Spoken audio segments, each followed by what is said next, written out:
os caras estão vindo aí, tá atacando aí, liga pro Filinto Miller, o chefe de polícia. Não, a linha tá cortada. A gente acabou de fazer uma segunda linha secreta, vai lá, pega lá, pega lá. Aí sim conseguiram ligar pra polícia e a polícia foi lá socorrer. E aí não conseguiram explodir tudo porque esqueceram a dinamite no porta-mala de um táxi. Então por isso que a intentona também poderia ter sido melhor sucedido se não fosse essa bomba esquecida aí. No final das contas levaram alguns pro corredor no fundo e... E o Estado Novo é tão revolucionário que ele muda até o jeito que a gente enxerga a história do Brasil. Que a gente não pensa nisso, né? Mas antes do Estado Novo, a gente chama de República Velha. E é República Velha porque ele quer falar, eu sou o novo.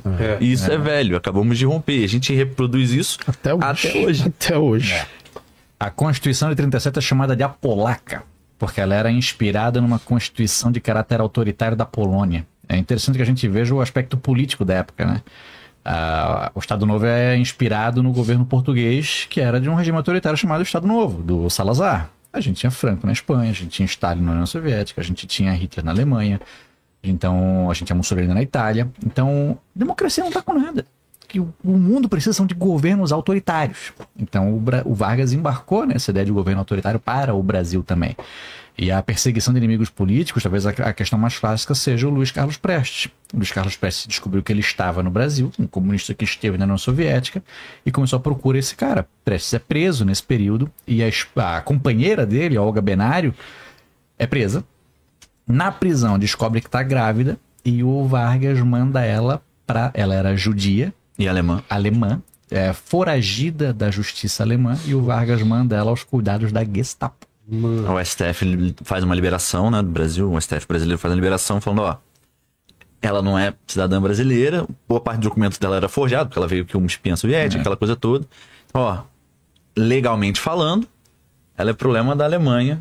Vamos aqui no nosso papel diplomático devolver ela pra vocês e siga o processo legal que vocês quiserem. Mas eles já sabiam que, obviamente, isso ia acontecer. Se fosse outra figura política, não a Olga Benário, que, enfim, toda aquela questão de comunismo da intentona e tal, é bem provável que isso não rolasse. Teve uma questão propagandística também, tipo assim, ó... Olha o que vai acontecer com você. A filha dela, inclusive, tá viva, né? É professora da Universidade Federal Fluminense lá no Rio. Tá viva. A filha dela nasceu num campo de concentração nazista, foi entregue à mãe do Prestes, a mãe e a irmã.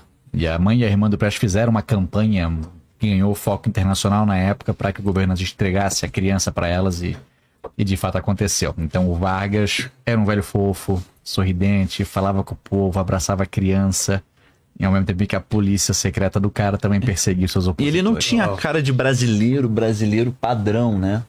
Porque o Vargas, ele era mirradinho, meio gordinho, falava meio esquisito, usava uns terninho claro, não gostava de futebol, gostava de golfe.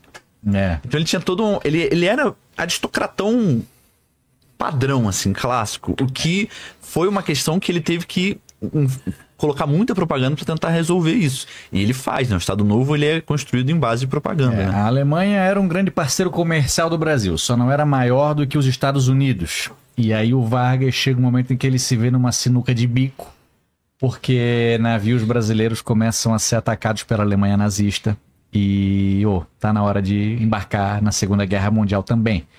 O Brasil era um país de dimensões continentais, era um país que, comparado aos Estados Unidos, é próximo da África. Então Franklin Delano Roosevelt, presidente dos Estados Unidos na época, em meio à Segunda Guerra Mundial, vem conversar com o Vargas, eles se encontram. O Roosevelt diz até que ele chamou de dictator in favor of democracy, o ditador em favor da democracia. E o Brasil embarca na Segunda Guerra Mundial, mandando soldados para lá. Demorou até que acontecesse. Falava, pô, essa demora toda aí é mais fácil a cobra fumar do que o Brasil entrar na guerra de verdade.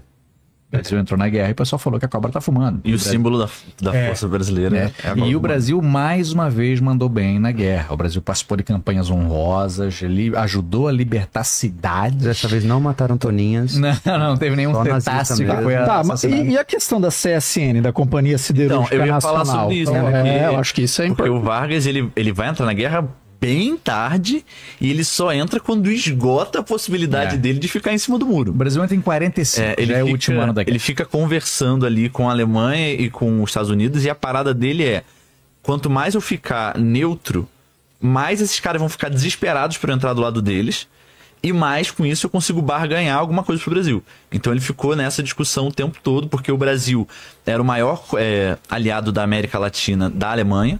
Então a gente tinha uma presença na economia alemã que era importante, ao mesmo tempo que a gente tinha os Estados Unidos aqui, e o Vargas ficou, ó, todo mundo tá gastando tudo porque precisa ganhar esse negócio, alguma coisa vai ter que vir pro meu bolso aqui. Vamos ver o que vocês vão querer. E aí o Vargas ele faz a demanda, ele fala, ó, ou você me ajuda a fundar a Companhia Siderúrgica Nacional, ou, filhão, não vou ficar do teu lado. Ele fala para os Estados Unidos, falar, vão ter que fazer. Aí ele funda a Companhia Siderúrgica Nacional. Volta Redonda, no Rio de Janeiro. Lá em Volta Redonda. E não só isso, né? Aí tem uma outra questão que gera outros problemas depois, né?